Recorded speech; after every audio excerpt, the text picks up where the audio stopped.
Today, we're making this quick and easy teriyaki beef short ribs. Let's get into the recipe.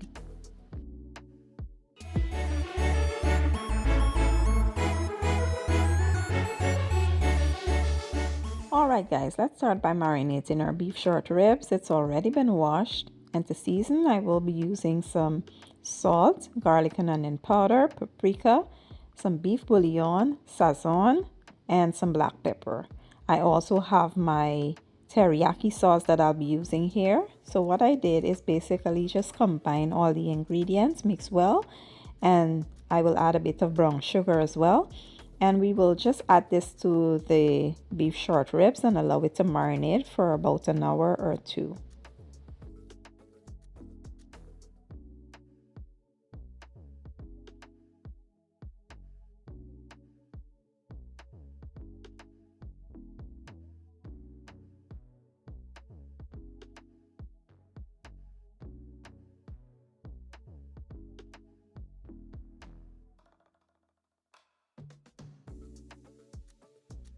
Next, you want to place your beef short ribs into a large baking dish. Just make sure it's not too crowded in the dish.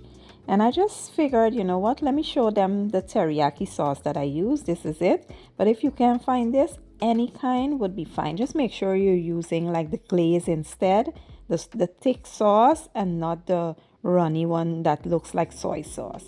I will cover this and place it into a 375-degree oven for about 1 hour.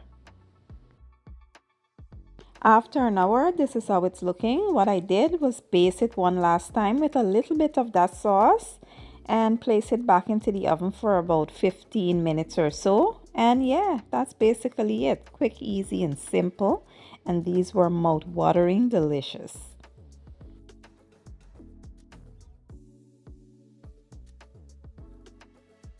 And here you have it, my version of teriyaki beef short ribs. Like I said, it was so delicious. I served it up with some fried cabbage and some rice that I had left over from my Sunday dinner. And it was chef's kiss. Give the recipe a try and let me know what you guys think. I will leave all the ingredients and measurements in the description or the caption. And if you enjoyed the video, give it a thumbs up, share it, and leave a comment down below. And I'll see you guys in my next one. Thank you for watching and enjoy.